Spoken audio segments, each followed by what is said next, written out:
Muito bem, estamos de volta com o nosso ESCN Esportes Notícias e na nossa entrevista do dia temos o prazer de receber aqui nos estúdios da TV SN a professora Milena, que é da Direito APEC aqui de Santa Cruz do Rio Pardo, a professora que já conversamos com ela há algum tempo atrás, quando ela deu uma palestra lá no Rotary Club aqui de Santa Cruz do Rio Pardo, e agora volta a bater um papo com a gente, agora pela primeira vez ao vivo aqui. Professora, obrigado por aceitar nosso convite. Obrigada, é um prazer recebê-la aqui. Bom dia. Bom dia, Cláudio. Bom dia, telespectadores.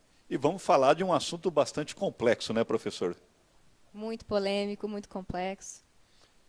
Que, infelizmente, está na mídia, porque nos últimos dias os ataques ficaram mais fortes. Felizmente, também estão num cessar-fogo. A pergunta que fica, né, até quando, né? Até quando? É comum essas tréguas entre palestinos e israelenses, faz parte, inclusive, da própria estratégia militar palestina, né? A Hudna, a trégua temporária. E nós esperamos que, em breve, saia, eventualmente, aí um acordo de paz, uma tratativa final de paz, apesar de eu ser mais pessimista nesse sentido e acreditar ainda que isso vai durar um bom tempo. Eu acho que, infelizmente, né, professor, todo mundo que acompanha mais de perto é pessimista, porque a gente sabe quando envolve radicalismo, quando as pessoas são muito radicais, é difícil ter um acordo. Olha, eu vejo um pouco... Eu procuro desmistificar um pouco essa questão do fundamentalismo árabe, né? Porque eu acredito que os grupos ali, eu vejo o fundamentalismo deles como uma consequência natural de uma ocupação violenta, de uma ocupação brutal, né?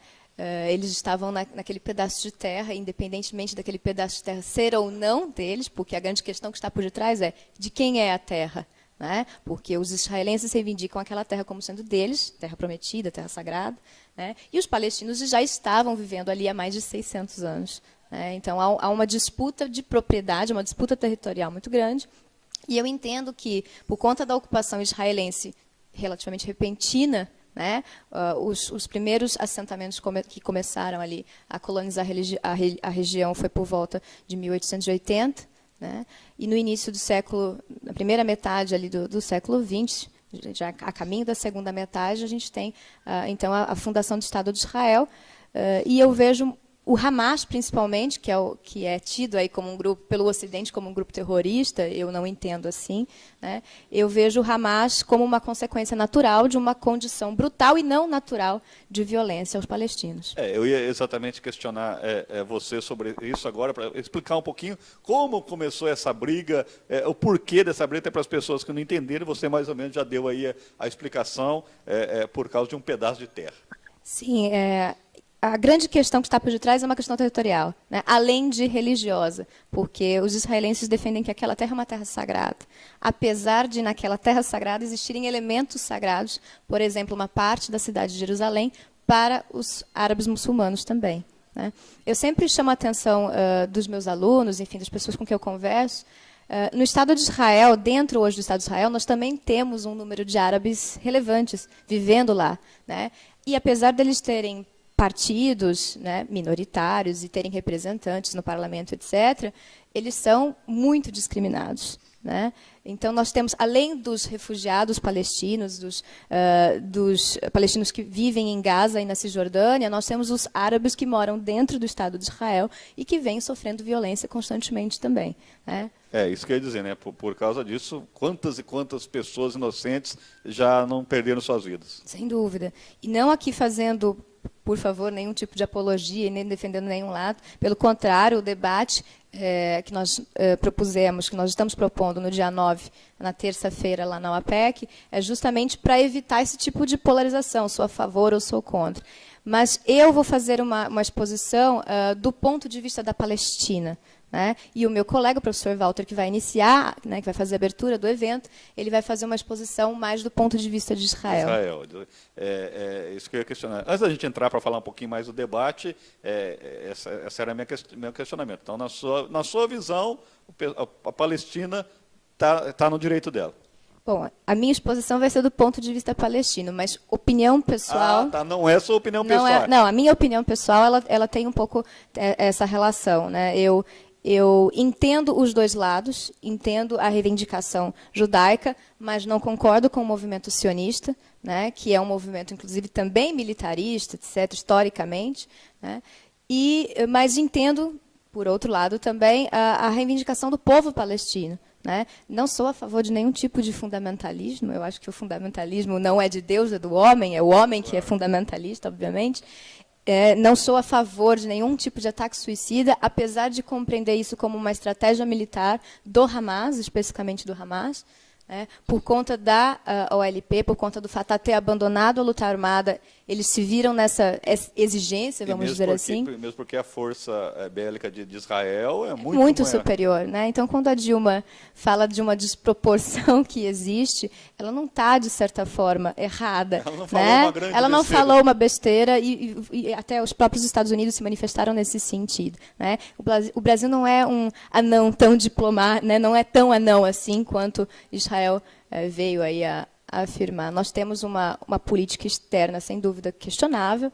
Entretanto, nós temos melhorado, aí, progredido muito nesse sentido, principalmente no que concerne a auxílio humanitário, né, a esses países que estão aí em conflitos. E devido a essa força desproporcional, como que a Palestina consegue resistir há tanto tempo, professor?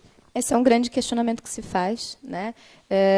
Só por curiosidade para os telespectadores, só a faixa de Gaza ela tem de comprimento 40 quilômetros. É aqui, um pouquinho mais que Ourinhos. Né? E de largura, estima-se que entre 7 e 10 quilômetros, ou seja, eles são espremidos. Né? E uma população de 1,5 milhão de habitantes. Né? É algo totalmente desproporcional. E numa região que é árida, em que eles não têm recursos hídricos, em que falta água, que está totalmente destruída por conta dos bombardeios. Então, a questão é, por que eles ainda estão ali, por que eles ainda resistem? Por conta, principalmente, dos movimentos de resistência militar, estratégicos, que estão ali na tentativa de defender o que sobra do povo palestino. E você disse, numa certa resposta aí, que o Ocidente considera o Hamas como um grupo terrorista. Não é um grupo terrorista. Eu não vejo assim. Eu fui estudar a história do Hamas, inclusive desde que o movimento surgiu em 87, todos os outros movimentos que antecederam o Hamas. O Ocidente enxerga o Hamas como um grupo terrorista por 2 motivos. Por ele ter se fundado, ele ter se originado de uma ramificação da Irmandade Muçulmana, por ele ter contato com alguns outros grupos, e esse contato é bem restrito, né, com alguns outros grupos que são tidos como terroristas, como, por exemplo, o Hezbollah, né, como a Jihad Islâmica, etc., e com a Al-Qaeda muito pouco. E ele é tido também como um grupo terrorista por conta dos ataques suicidas. Né? E eu cheguei a ler, inclusive, várias entrevistas com grandes líderes do Hamas, e eles alegarem o seguinte: nós não temos armamento. Né? Hoje a coisa mudou um pouco, mas principalmente antes do Hamas ascender às eleições em 2006, antes de 2006, por volta de quando o Arafat morreu, em 2004, 2005, nesse período de transição, o Hamas entendia que essa era a única estratégia possível para eles resistirem. Né? E é importante a gente lembrar isso. Os árabes, de modo geral, eles têm uma política, um entendimento do olho por olho, dente por dente. Então, a intenção era fazer com que os israelenses sentissem na pele aquilo que os palestinos estavam sentindo. Né? Então, novamente, quando eles atingiam os israelenses, eles atingiam soldados. E os israelenses, quando atingiam os palestinos, e ainda hoje é assim, atingiam civis. E eles queriam atingir os civis também para tentar mobilizar, né, justamente a população israelense e falar: olha, para de atacar. Porque o Hamas e o Fatah, eles agem, em que pese todos os entendimentos contrários, eles agem muito mais na defensiva do que na ofensiva. Porque se eles agirem na ofensiva, o país, aí assim a coisa acaba. Porque vem o bombardeio, né, em contrapartida, e extermina o país, extermina a população. Claro, é um assunto bastante complexo, a gente até brincar fora do ar, temos assunto aqui para ficar até ao final da tarde aqui falando. Mas precisamos falar do evento que vai acontecer, que trouxe a professora aqui, no próximo dia 9 de setembro, acho que é fora a segunda, não, é na segunda? É na terça-feira. Na terça, fora essa terça, na outra terça, semana, domingo 7 de setembro, na terça-feira, é um debate. Qual que é a programação, professor? A programação, nós optamos por dividir em blocos. Né?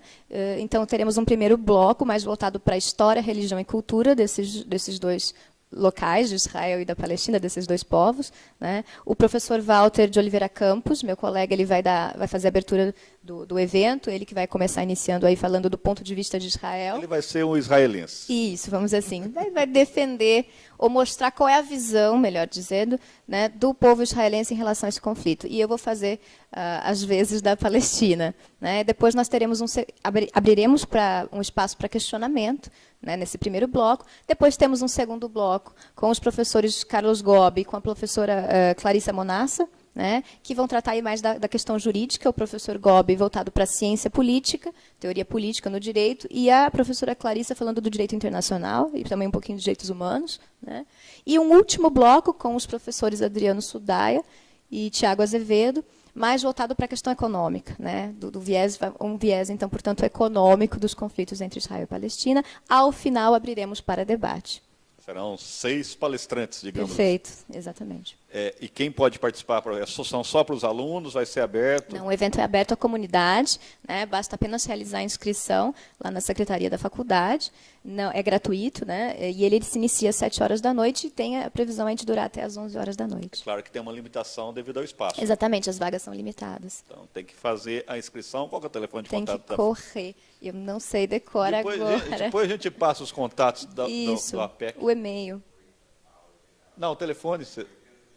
8026, então aí o telefone é o 3372-8026, vai estar na matéria também, todos aí os contatos para você entrar em contato para participar desse evento que é realmente de suma importância e interessantíssimo. Como que surgiu a ideia de fazer esse evento? De quem foi a ideia? Então, logo quando estourou esse último conflito, agora no último dia 8 de julho, acompanhando, pela TV mesmo, eu achei que seria interessantíssimo abordar com os alunos, até porque eu dou aula de história, antropologia, sociologia do direito, né, já tenho esse vínculo, já estudava história árabe há algum tempo, né, e também a tradição islâmica, já venho estudando há algum tempo.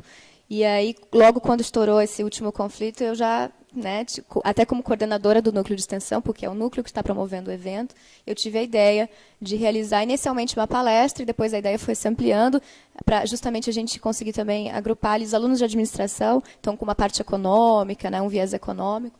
E aí a gente pretende, inclusive, talvez até continuar mais para frente, dependendo do que vier a acontecer. Depende desse cessar-fogo aí. Exatamente. Quem nos dera durasse para o resto da vida, né? Mas infelizmente sabemos que não será assim, né? Perfeito. Agora, você nota que o assunto chama a atenção realmente dos alunos, eles se mostram interessados sobre esse tipo de assunto? Eles se mostram muito interessados. Tem um problema, às vezes, geográfico, né? Porque a gente fala faixa de Gaza, Cisjordânia, às vezes eles não sabem se localizar, mas basta um mapinha e todos ali já pegam. Mas eles se mostram muito interessados em se atualizar, né? Por ser uma questão atual e por todos os dias ali a mídia, o jornal, eles acompanharam o que está acontecendo, eles sentem essa necessidade também de se atualizar, de acompanhar, né? E também sentem uma carência de informação histórica, né? Porque não adianta nada você também começar a acompanhar toda essa movimentação, esse conflito agora, sem ter um embasamento histórico. Saber o porquê, o que está acontecendo. Perfeito. E como você diz na tua resposta, esse dia até o Silva Júnior falou, rapaz, ontem eu li muito sobre a faixa de Gaza, e ele chegou, e é um pedacinho tão pequeno e eles fazem todo esse estrago. Perfeito. E a gente nunca pode esquecer da Cisjordânia também, né? Porque a gente sempre fala muito da faixa de Gaza, por ela ser bem estreitinha, mas também a gente também tem a Cisjordânia, né, que está sob controle aí ainda do Fatah, com Mahmoud Abbas, né, e que, pelo que parece agora nesse último conflito, se uniu ao Hamas na tentativa aí de resistir à ofensiva israelense. Legal, então gostaria que você reforçasse o convite, então, aberto ao público, então, dia 9 de setembro, a partir das... Perfeito, a partir das 19 horas, venham participar, basta fazer as inscrições na secretaria. As pessoas, então, vão ter espaço para se manifestar. Sim. De repente, quem for contra Israel, quem for contra a Perfeito. Palestina, vai poder Será aberto, dar um ponto de vista. questionamentos, pontos de vista. Legal, bela sacada, parabéns aí pela iniciativa, professora. Obrigada. Vamos estar acompanhando com certeza, vamos estar divulgando e torcer para a população realmente prestigiar, que é um evento, que é um assunto que chama bastante atenção e de suma importância. E nem preciso dizer, o Benedito Pimentel, né, o diretor-presidente da faculdade, sabe, sempre que a diretora PEC achar necessário, as nossas portas aqui do Grupo SN estão abertas. Obrigada. Intervalo rapidinho, a gente volta já com a parte esportiva do nosso programa.